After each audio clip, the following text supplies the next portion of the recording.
Hoje vamos falar sobre uma doença extremamente prevalente e muito negligenciada ao longo dos anos. Diabetes mellitus é uma doença silenciosa, cujas as alterações advêm das complicações e são manifestações tardias da doença já estabelecida. Então, o que é diabetes mellitus?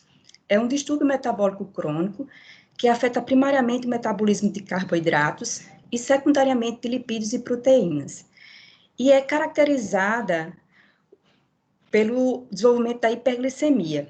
E é esta hiperglicemia crônica, juntamente com a desregulação metabólica a ela associada, responsável pelos vários danos secundários que desenvolve ao longo dos anos em vários órgãos e tecidos. Bem, como é que nós descobrimos quem é diabético e quem não é? O diagnóstico de diabetes é dado pela glicemia. Essa glicemia pode ser feita na glicemia em jejum, cujos níveis de glicose sanguínea são medidos com jejum de 8 até 12 horas. A curva glicêmica, o teste de tolerância à glicose, onde é feita uma glicemia em jejum e recebe-se uma carga de glicose e, novamente, uma segunda tomada da glicemia 2 horas após a ingestão. A glicemia casual, onde é feita a tomada da glicose sem padronização de tempo, desde a última refeição. Essa glicemia casual, ela é indicada, sobretudo, no diagnóstico da população, de grande número de pessoas, quando se faz as campanhas de conscientização sobre o diabetes. Então, o diagnóstico, como eu falei, ele pode ser feito pela glicemia em jejum, pela curva glicêmica e a glicemia casual. Então, o indivíduo com níveis abaixo de 100 gramas, melhor, 100 miligramas por decilitro, é o indivíduo com glicemia normal. Então, 70 até 99 é considerado uma glicemia normal.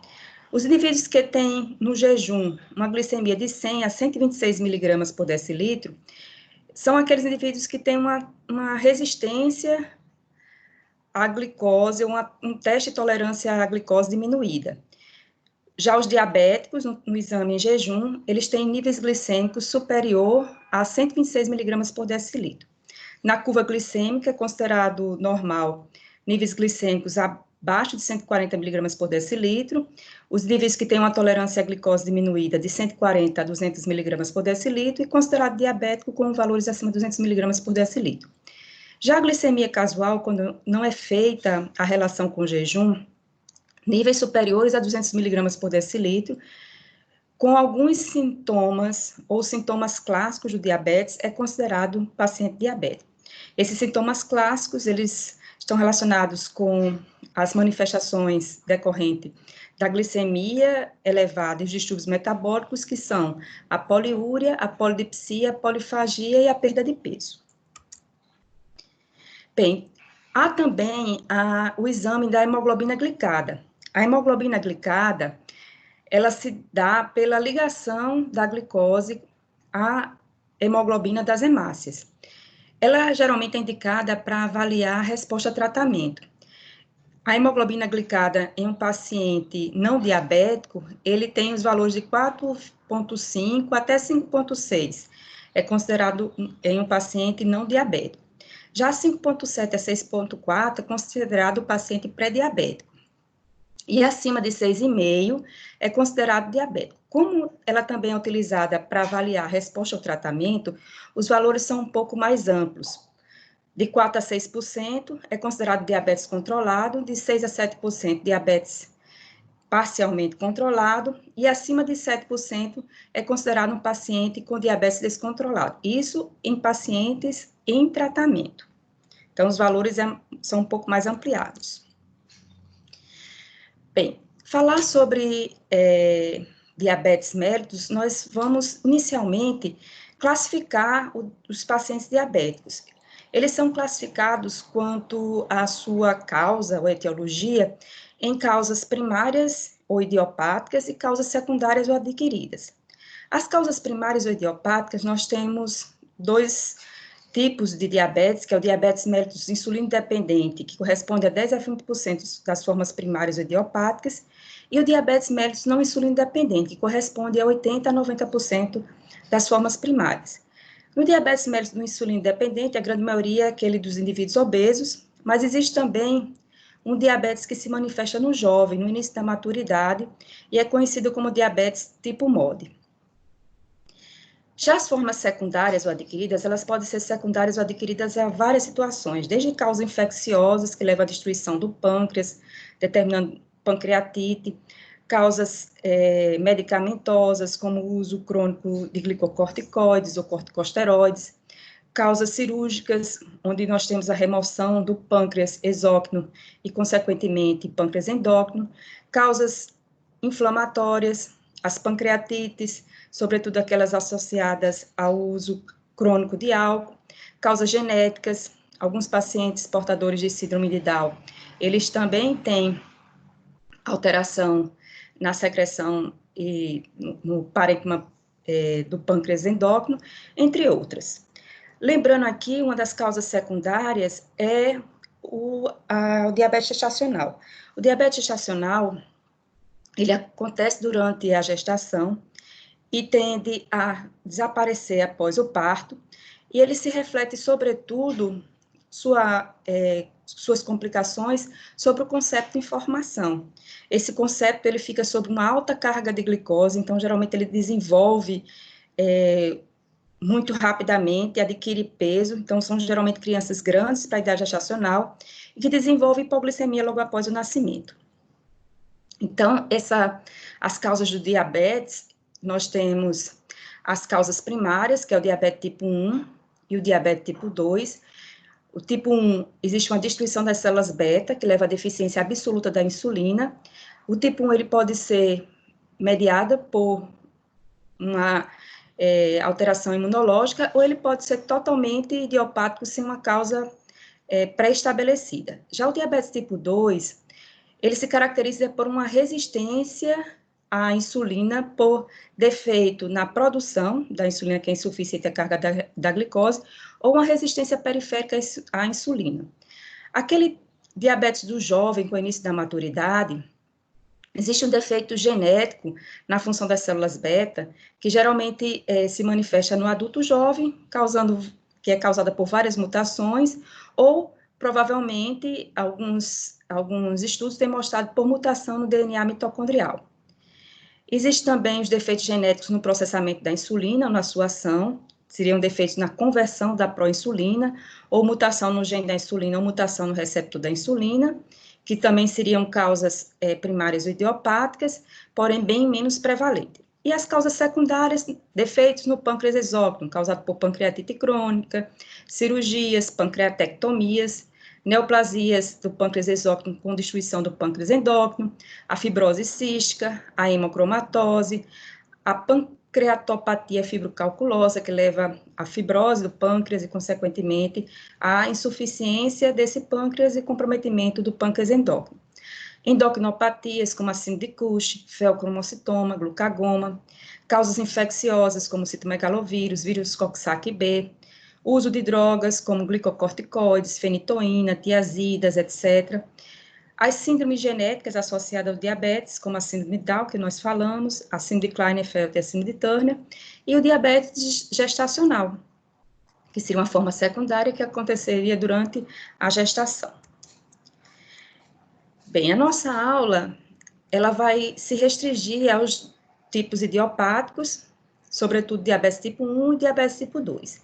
Então, diabetes tipo 1, nós temos, que é o diabetes do jovem, no início da maturidade, em que o pâncreas não produz a insulina, e o paciente precisa da insulina exógena para sobreviver. Geralmente são indivíduos jovens, com peso normal ou abaixo do peso, e que sem a insulina, ou seja, sem a insulina exógena, ele desenvolve fenômenos cetoacidóticos ou cetoses, que pode levar ao coma e óbito. Já o diabetes tipo 2, ele tem a produção da insulina, mas a insulina é insuficiente à carga da glicose, ou existe uma resistência periférica à insulina. Geralmente são pacientes que são obesos, sedentários, e tem uma idade mais avançada, acima de 35 anos de idade. Então, aqui mostrando diabetes tipo 1, diabetes tipo 2, que nós já falamos, e as formas secundárias, que é o diabetes gestacional e as múltiplas formas secundárias de diabetes. Lembrando que o diabetes gestacional, a complicação dessa condição se reflete sobretudo sobre o concepto, que nasce grande para a idade gestacional, que desenvolve hipoglicemia logo após o nascimento.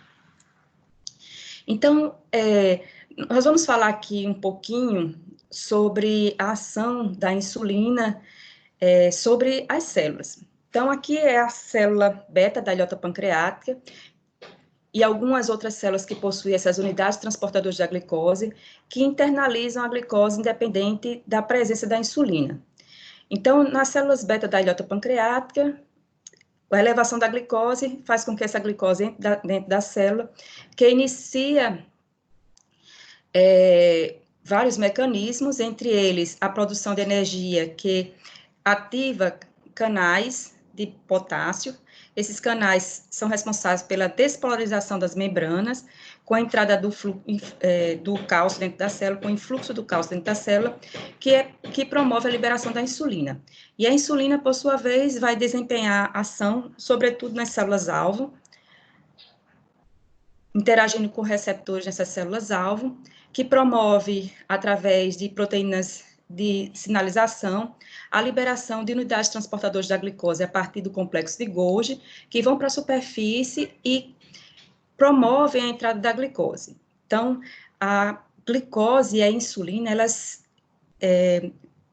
de uma certa forma, elas se controlam. Então, quando nós temos uma elevação da glicose, nós temos um aumento da secreção da insulina. Isso é muito fácil a gente entender quando a gente pensa logo após uma refeição.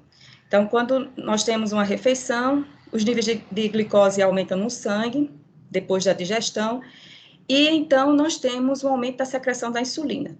A insulina, ela tem uma secreção que nós chamamos pulsátil ou oscilatória, que tende a aumentar quando eleva-se a glicose sanguínea e tende a diminuir quando essa glicose atinge níveis normais. Por quê? Porque uma controla a outra. Quando aumenta a glicose, aumenta a secreção da insulina. Quando baixa a glicose, a secreção da insulina diminui. E essa relação de produção e dependência uma da outra é bem relacionada.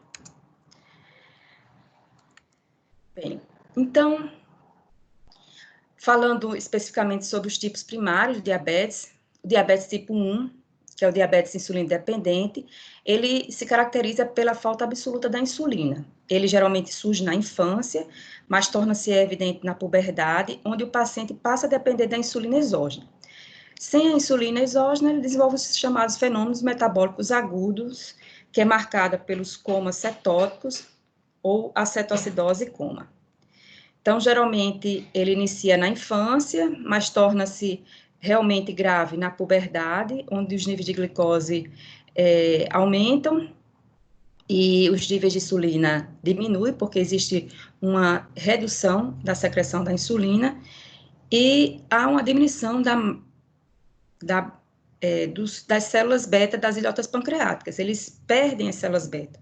E aí, quando eles tornam realmente o indivíduo adolescente ou adulto jovem, ele desenvolve a forma do diabetes com níveis glicêmicos elevadíssimos, necessitando da administração da insulina exógena. No diabetes mellitus tipo 2, na patogênese, 3 mecanismos são implicados. Existe uma suscetibilidade genética, que está presente no antígeno de descompatibilidade, que levaria ao desenvolvimento de uma autoimunidade, ou seja, uma destruição das células beta da ilhota pancreática pelas próprias células de defesa do organismo, que pode ser desencadeado por um fator ambiental. Hoje implica-se, sobretudo, a ação de vírus, já que a doença ela tem uma distribuição sazonal. Então, essa suscetibilidade genética está presente no antígeno de descompatibilidade, no cromossomo 6, no braço curto, na posição 21. Embora seja susceptível, a ocorrência de gêmeos não é 100%, ela é em torno de 50% a 60%. E essa susceptibilidade genética, como eu falei, ela está presente na região de descompatibilidade, provavelmente na porção DR3, DR4, ou nas formas DR3, DR4, cujo alelo dominante é o DQB10302. Já a presença desse alelo aqui, DQB10602, que representa um alelo protetor, o paciente não desenvolve o diabetes. Então, essa autoimunidade, ela leva à destruição das células beta, isso é observado pela inflamação precoce das ilhotas pancreáticas, por um infiltrado representado por linfócitos CD4 e CD8, e a presença da expressão do MHC classe 2 pelas células beta. Outro fator que sinaliza dessa autoimunidade é a elevação das citocinas, principalmente o interferon gama pelas células T, o fator de necrose tumoral e interleucina 1 pelos macrófagos. Além da imunidade mediada por célula, há também a participação de autoanticorpos. 70% a 80% dos pacientes com diabetes tipo 1 têm autoanticorpos contra as células beta da ilhota pancreática. E há também a associação com outras doenças autoimunes, como a tireoidite de Hashimoto, a doença de Graves, que são doenças autoimunes que podem também ocorrer em pacientes portadores de diabetes mellitus tipo 1.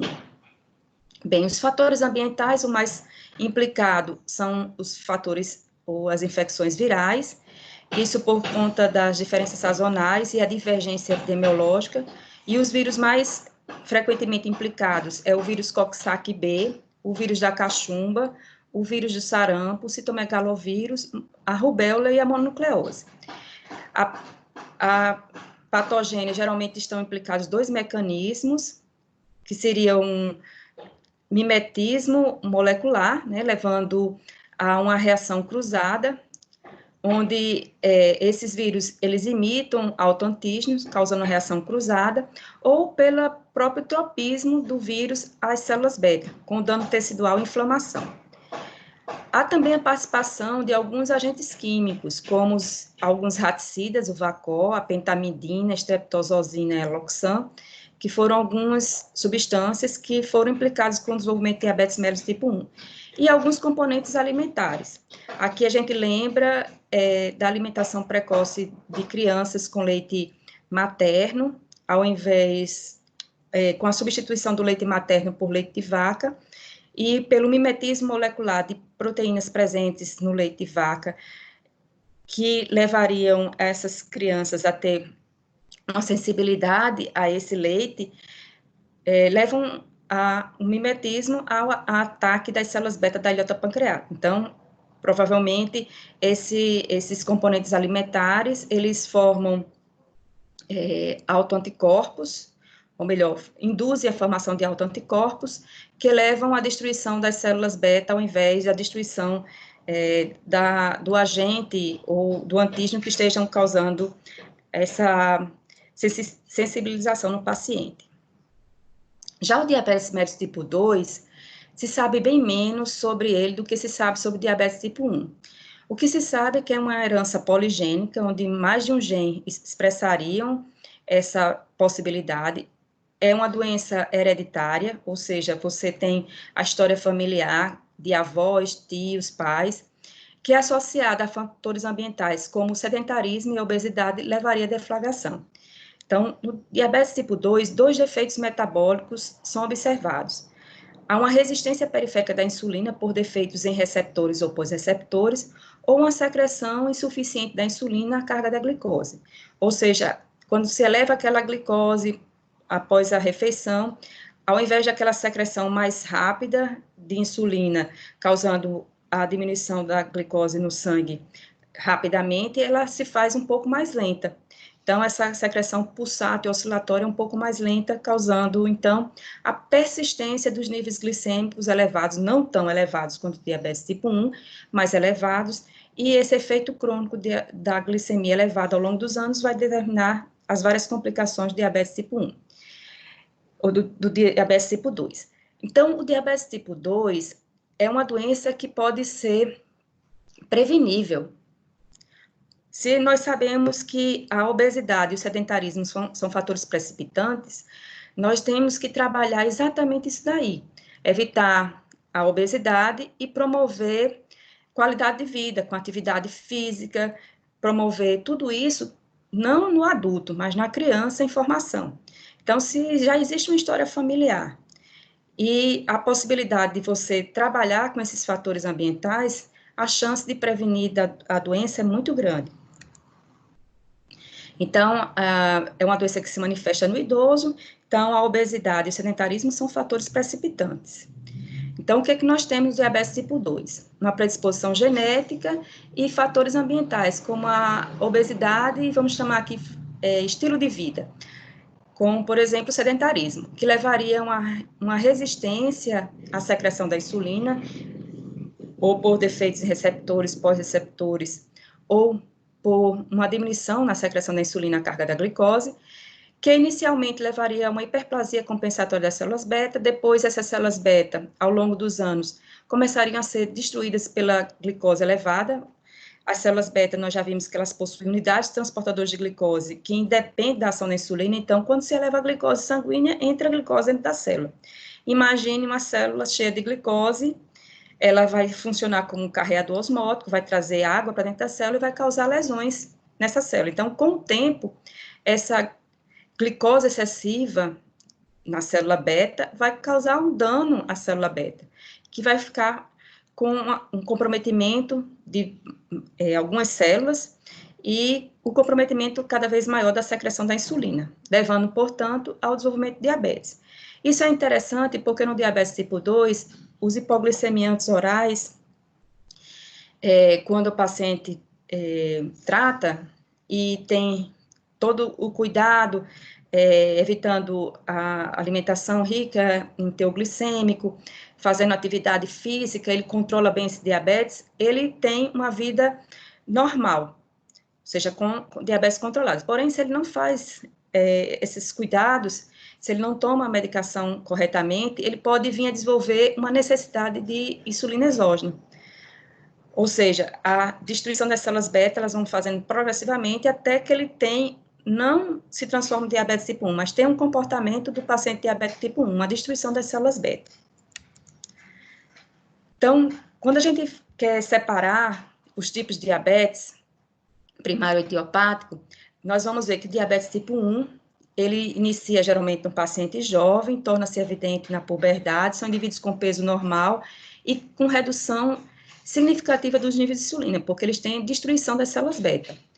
Já o diabetes tipo 2, ele geralmente inicia mais tardiamente, paciente acima de 35 anos de idade, ele está acima do peso, ele pode ter até um aumento da secreção da insulina no início, mas ela vai ficar reduzido até mesmo normal em fases mais tardias.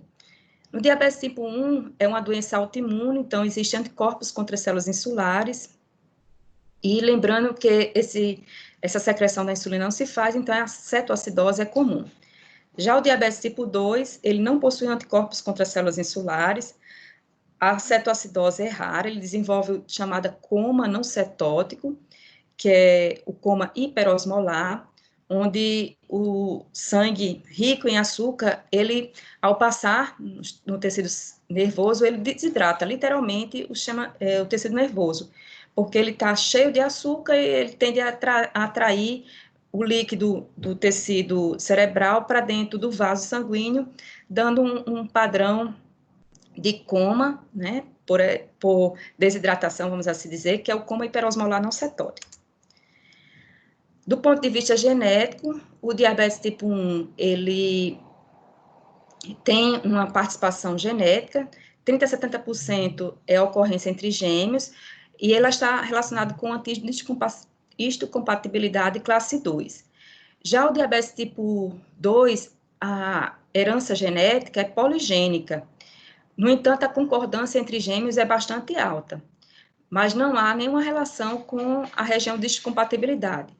Do ponto de vista da patogenia, no diabetes tipo 1, existe uma destruição autoimune das células beta por células T e mediadores humorais, levando à deficiência absoluta da insulina. Já o tipo 2, existe uma resistência periférica à insulina, um defeito na secreção da insulina, que é insuficiente à carga da glicose, por disfunção das células beta, que leva, por sua vez, a desenvolvimento de elevação da glicose, né, pela não ação da insulina, porém com níveis não tão altos quanto o diabetes tipo 1. E o que nós vamos encontrar na morfologia do diabetes tipo 1? Ou seja, no pâncreas, nós vamos encontrar uma inflamação das ilhotas pancreáticas, uma atrofia e fibrose acentuada das ilhotas, com redução do número de células beta. Já no tipo 2, nós vamos encontrar uma atrofia focal, com deposição de material semelhante a amiloide, uma redução moderada do número de células beta e não há inflamação, não existe insulite. Bem, os distúrbios metabólicos no paciente diabético tipo 1 ou tipo 2, eles são marcados pela elevação da glicose sanguínea, a hiperglicemia. Então, vejamos aqui, quando nós temos uma diminuição na secreção da insulina, seja insuficiente a carga da glicose ou por lesão nas células beta, da ilhota pancreática, nós temos uma elevação dessa glicose sanguínea, que ela não entra dentro da célula para desempenhar a sua função, que é a produção de energia. Então, quando essa níveis de glicose ultrapassa o limiar renal de absorção, nós temos a perda da glicose na urina, que nós chamamos de glicosúria. E com a perda da glicose, ela funciona como carreador osmótico, nós temos a poliúria. Então, com isso, nós temos uma diminuição do volume sanguíneo, uma depressão desse volume sanguíneo. Aí o paciente tem muita sede. Então, é sinalizado no centro da sede e ele ingere muita água. Então, aqui já temos a hiperglicemia, uma das manifestações clínicas, a glicosúria com poliúria, ou seja, a urina doce, e muitas vezes urina e grande volume de urina, porque ele perde líquido, ele tem muita sede, a polidipsia.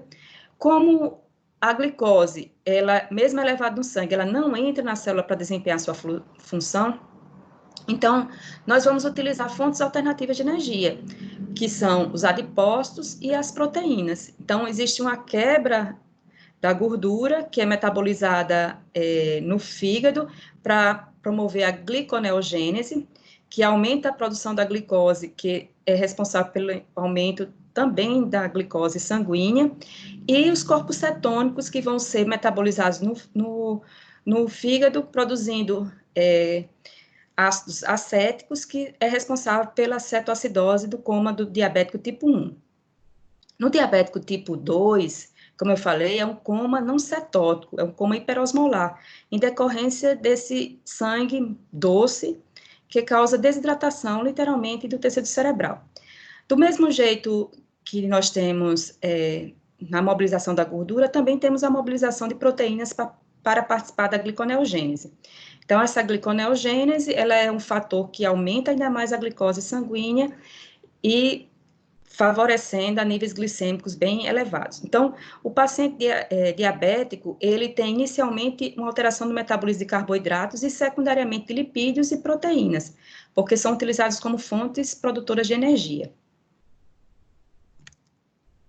Então, o paciente, ele geralmente tem polidipsia, tem polifagia, porque mesmo que tenha muita glicose, essa glicose não entra dentro da célula, não há produção de energia, então, é sinalizado para o organismo que ele precisa se alimentar, então aumenta seu apetite, a polifagia, mas ele tem adinamia, cansaço fácil, perda de peso e a poliúria com presença de glicose na urina, que é a glicosúria, a urina doce. Então, as complicações do diabetes, eles decorrem da condição de hiperglicemia crônica mantida. Então, como é que essa hiperglicemia crônica vai determinar as complicações observadas no paciente diabético? Através de 3 situações: a formação de produtos finais de glicosação avançada, a ativação de proteína sinase C e a hiperglicemia intracelular com distúrbio das vias do poliol. Lembre que algumas células, não só a célula beta, possuem unidades transportadoras da glicose que independem da ação da insulina, como já falei, a célula beta, mas o cristalino também tem alguns vasos, alguns tecidos, eles têm unidades transportadoras da glicose, independente da ação da insulina. Então, com a hiperglicemia intracelular, nós temos um aumento da glicose sanguínea, ou melhor, um aumento da glicose intracelular, com distúrbio da via dos polióis e aumento de líquido dentro da célula. Então, a glicosização avançada final, os produtos de glicosização avançada final, eles decorrem de reações inicialmente reversíveis, onde a glicose se une a um amino e a proteína, formando inicialmente uma reação, um subproduto que é a base de Schiff. Essas reações, elas se continuam formando, onde glicose se une a outra componente da proteína, formando produtos amadores, até ele desenvolver uma reação irreversível, que é o produto de glicosização avançada final. E esse produto de glicosização avançada final, ou AGEs, eles têm vários efeitos. Por exemplo, na matriz extracelular, ele é resistente à digestão proteolítica, ou seja, ele permanece e persiste, aumentando a produção de matriz extracelular, ou seja, ele não sendo renovada essa matriz. Isso é responsável, por exemplo, pelo espessamento da parede de vaso, na arteriosclerose, por envelhecimento precoce dos tecidos. Há também, os AGEs, a capacidade de se ligar entre a matriz com células. Os AGEs também permitem a ligação com LDL, que é responsável, por exemplo, pela formação de placas ateroscleróticas, entre outros efeitos. Os AGEs também são capazes de se ligar a proteínas intracelulares e proteínas plasmáticas. A ligação do receptor de AGEs pela geração de espécimes reativos e ativação do fator de necrose tumoral são implicados em vários danos celulares e teciduais. Então, o paciente, ele tem uma condição de uma resposta inflamatória, às vezes muito intensa, mas pouco efetiva. Os AGEs, ele também se liga a algumas células-alvo, como as células endoteliais, células mesangiais e macrófagos, que respondem de várias formas, com a secreção de citocinas, ou seja, de fatores da resposta inflamatória, fatores de crescimento, então a produção excessiva de matriz extracelular, a indução de atividade procoagulante, então favorece a formação de trombos e a formação de placas ateromatosas, aumenta a permeabilidade vascular, então, mesmo vaso espessado, ele é muito pérvio no paciente diabético. Aumenta a produção de matriz extracelular e, em particular, com essa capacidade de se ligar às proteínas, a gente lembra aquele mecanismo da hemoglobina glicada. Então, a hemoglobina glicada, ele é uma condição que permite o diagnóstico e também a adesão do paciente ao tratamento, pela capacidade dessa glicose ligar ao grupo M da hemoglobina e permanecer pela vida da hemácia, ou seja, essa hemoglobina ligada à glicose, a hemoglobina glicada, ela persiste até a vida da hemácia, ou seja, 120 dias. Então, mostra exatamente o que é que aconteceu nesses últimos dias ou durante esses 3 meses da vida da hemácia. Quanto maior, mostra que o paciente não tinha um controle dessa glicemia e representando exatamente aqueles pacientes que falham no tratamento. A ativação da proteína sinase C, ela também atua na produção de matriz extracelular e de citocinas. Ela é responsável pelo aumento da contratilidade microvascular, isso é importante na ocorrência de infartos nos pacientes diabéticos. Aumenta a permeabilidade microvascular, como eu falei, o paciente diabético, ele tem vasos com paredes espessadas, mas ao mesmo tempo muito pérvias. São responsáveis, a ativação de proteína sinase C, são responsáveis pela proliferação de células da musculatura lisa e de endotélio, que são responsáveis pelas alterações vasculares que acontecem desde os capilares até os grandes vasos no paciente diabético, e a ativação da sódio-potássio ATPase, que é a bomba responsável pelo equilíbrio hídrico da célula.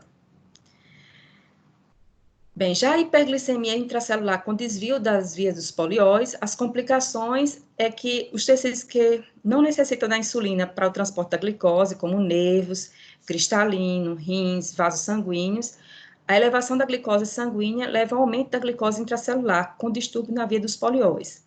Com essa reação, ela tem a participação dessa enzima, aldose redutase, levando à formação de frutose, que funciona como carreador osmótico, trazendo água para dentro da célula. Nesse processo, é interessante que o NADPH é usado como cofator.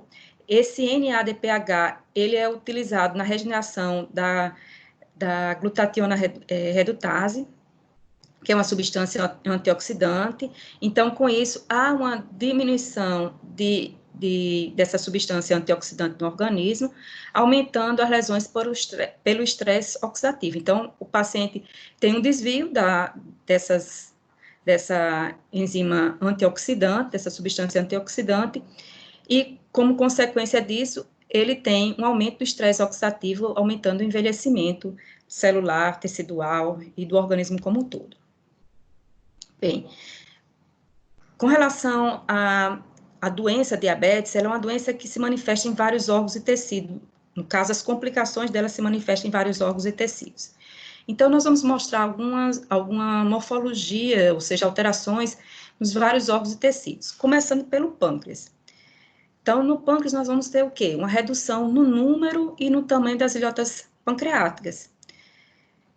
Isso é encontrado onde? No paciente diabético tipo 1. No paciente diabético tipo 2, nós vamos encontrar, geralmente, uma substituição das ilhotas por material semelhante à amiloide, que é uma hialinização, mas a presença das células beta em número menor. A redução no número e tamanho é encontrada no diabetes tipo 1. A infiltração leucocitária das ilhotas, que é a insulinite, é encontrada também no paciente diabético tipo 1. A desgranulação das células beta é encontrada no paciente diabético tipo 2, que ainda tem algumas células beta presentes. O acúmulo de glicogênio encontrado no paciente diabético tipo 2. E a hiperplasia das ilhotas pancreáticas, com aumento no número e tamanho, é encontrada no recém-nascido filhos de mães diabéticas. Nós já falamos que o diabetes gestacional, ele tem um efeito mais danoso no concepto de informação, que ele nasce grande para a idade gestacional, geralmente acima de 5 quilos, e a consequência disso é ele desenvolver hipoglicemia logo após o nascimento, porque ele tem hiperplasia das ilhotas, com aumento do número e tamanho, que ele estava dentro da barriga da mãe, com níveis elevados de glicose. Então, quando ele nasce, ele tem essa hiperplasia e desenvolve rapidamente uma hipoglicemia. Então, a infiltrado inflamatório das ilhotas pancreáticas é uma alteração encontrada no diabetes tipo 1, que é a insulinite. A deposição de material semelhante à amiloide nas ilhotas pancreáticas é encontrado no diabetes tipo 2. Bem, além do pâncreas, outros tecidos também são consequências ou sofrem consequência do diabetes. Os vasos, eles são desses tecidos que sofrem bastante alteração, que vai desde o pequeno vaso, né, desde os capilares até vasos maiores.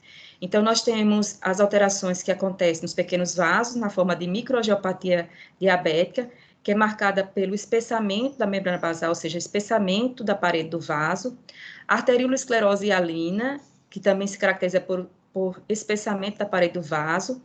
Ela é uma alteração que leva à hipertensão arterial, então, no paciente diabético, a arteriolosclerose, ela se associa à hipertensão arterial sistêmica, e a presença de aterosclerose, aterogordura, esclerose em enrijecimento do vaso, né? Essa aterosclerose avançada, ela está relacionada com a ligação do LDL na parede do vaso, né? Níveis elevados de LDL, porque ele tem mobilização de gordura, que são aprisionados na parede dos vasos pelos AGEs, níveis baixos de HDL, que é um fator protetor de placas ateroscleróticas, e além do mais, o paciente diabético, ele tem uma maior atividade trombogênica, então a adesividade plaquetária é bastante elevada.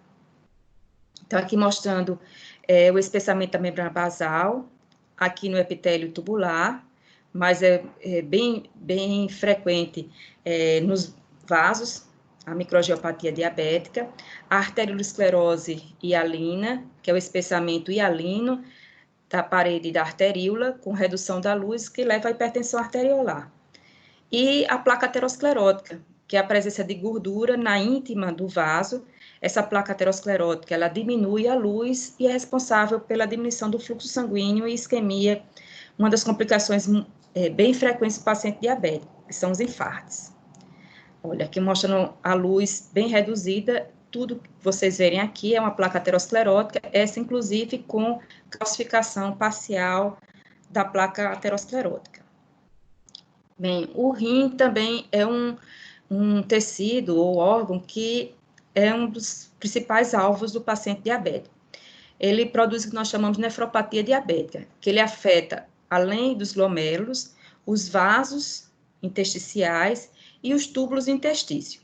Então, a nefropatia diabética, a nível dos glomérulos, ela se caracteriza por 3 padrões. A glomerulosclerose difusa, que é o espessamento hialino da parede dos vasos, que não é específica do diabetes, ocorre em 90% de diabético, mas não é específica. Ela é encontrada em pacientes idosos, mas ela é um fator muito presente no paciente diabético. A glomerulosclerose nodular, que é o espessamento hialino nodular de parte desse glomérulo, é conhecida como alteração de Kimiss-Wilson, e ela resulta, juntamente com a glomerulosclerose difusa, em esclerose glomerular, com comprometimento dessa estrutura funcional do rim. Ela não é tão frequente como a glomerulosclerose difusa, ela é específica do diabetes, ela ocorre em 30% dos pacientes diabéticos e é específica do diabetes.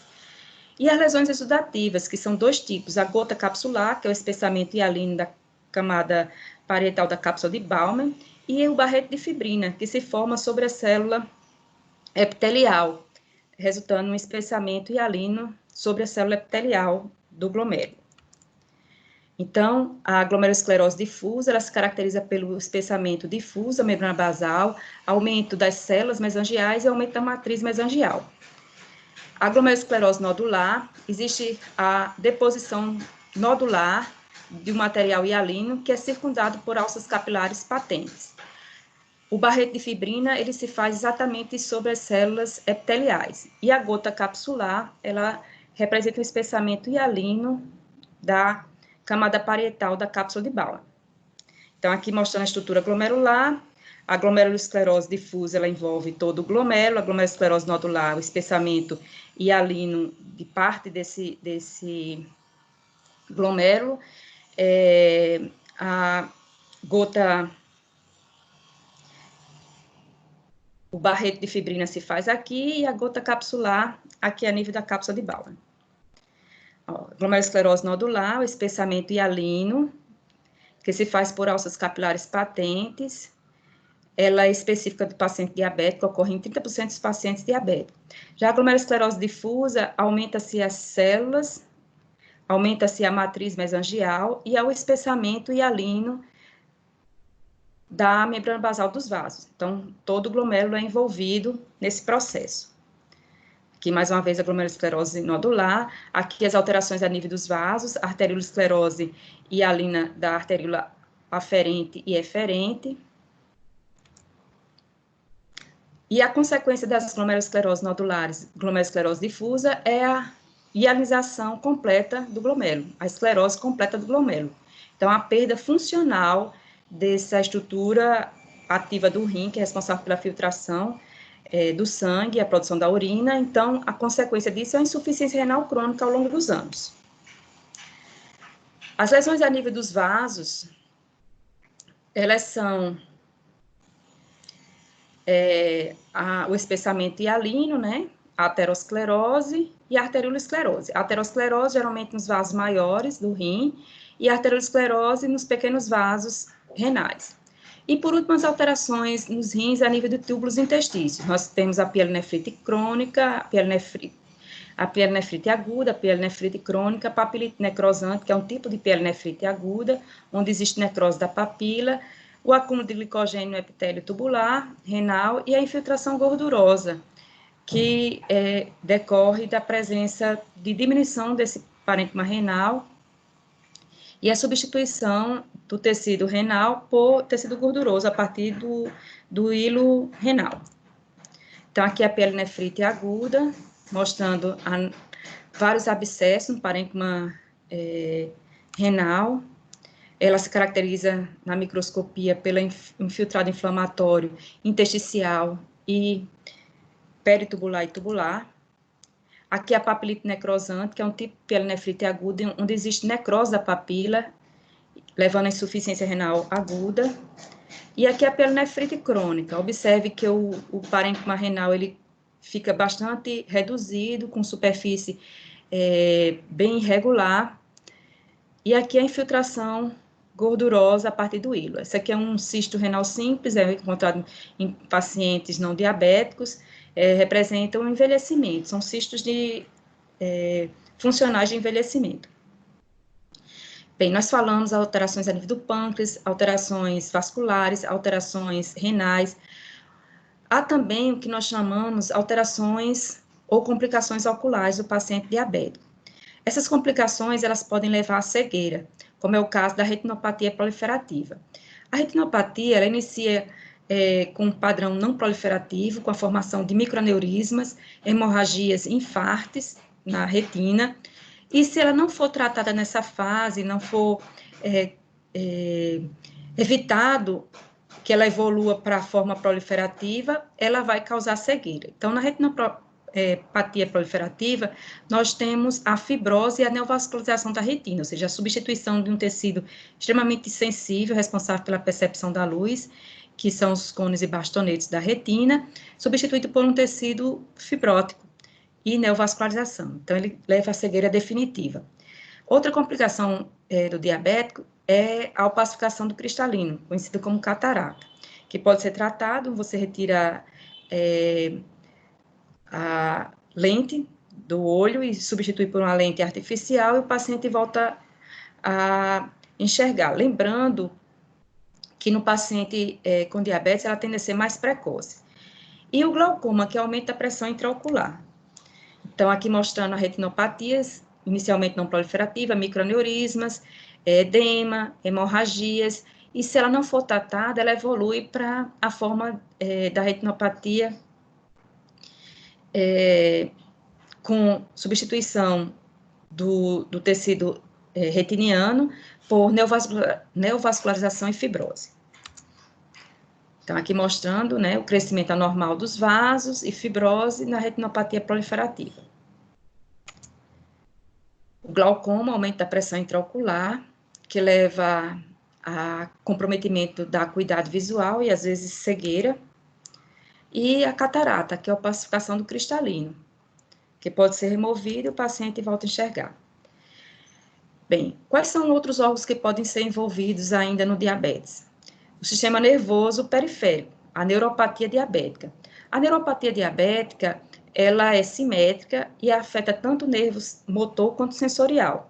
Geralmente está relacionado com as miopatias que o paciente tem, com a perda da massa muscular associada à atrofia da musculatura, e a sensorial, geralmente o paciente diminui a perda de sensibilidade nas extremidades.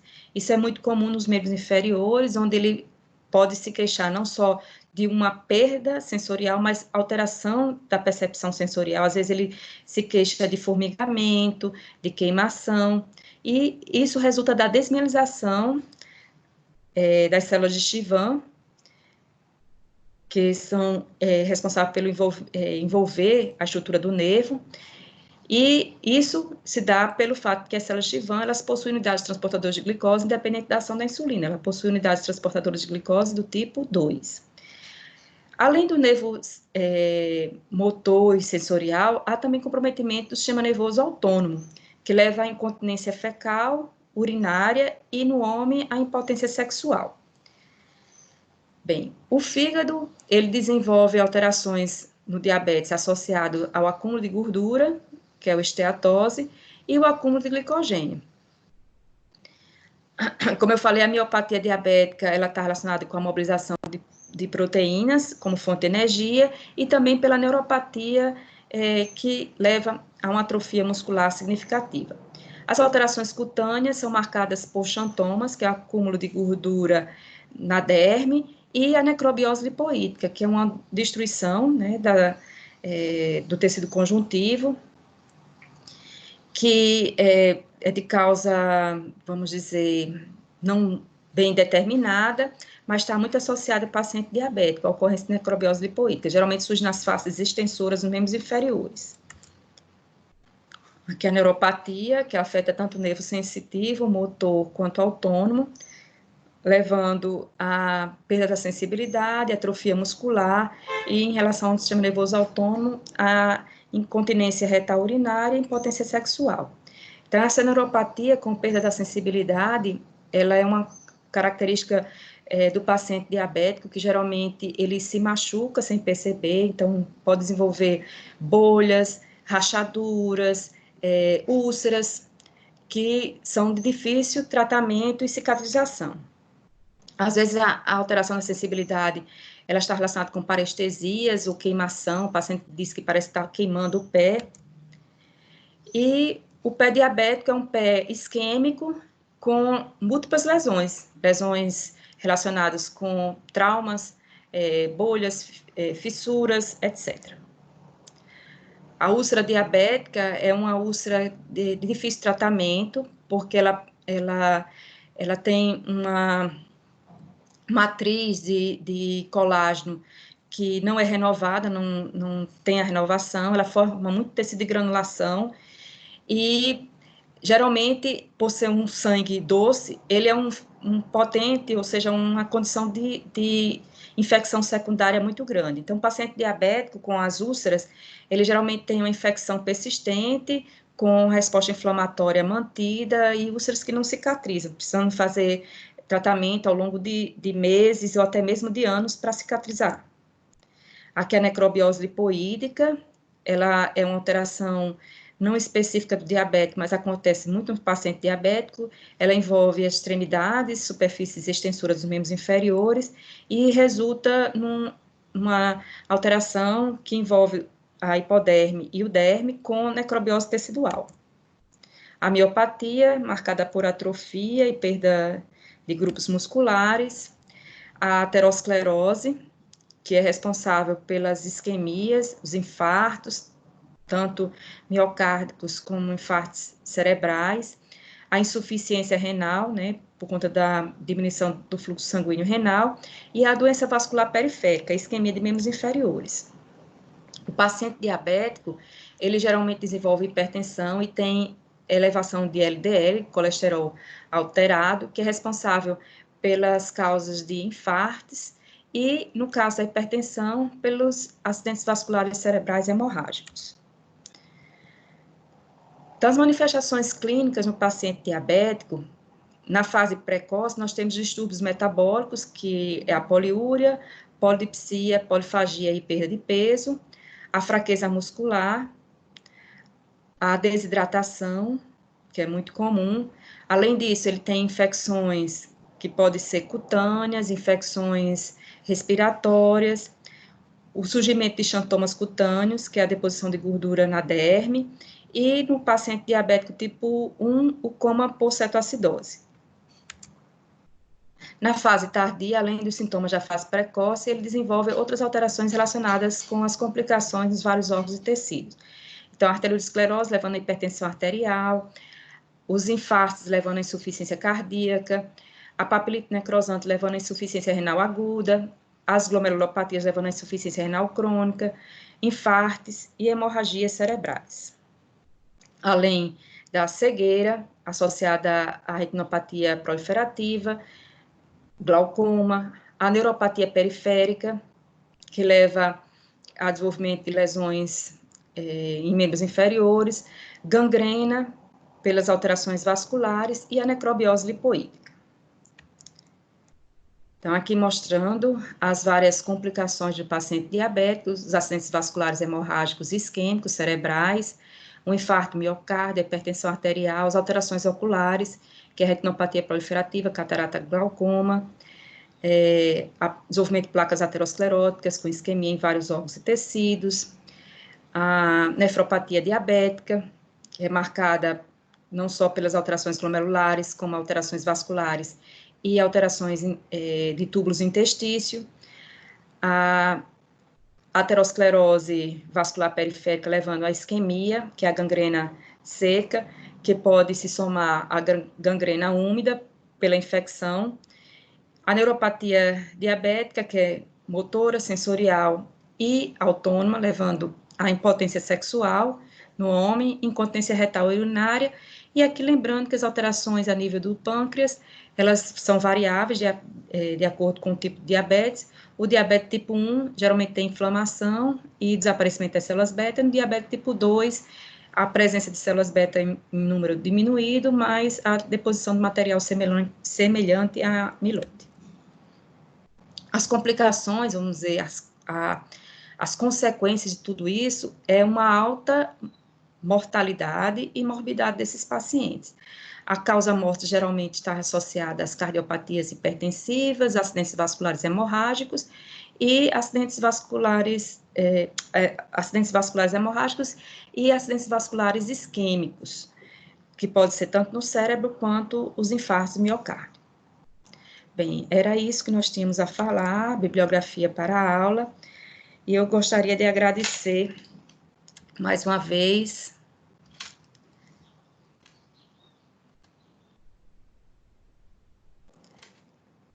a vocês.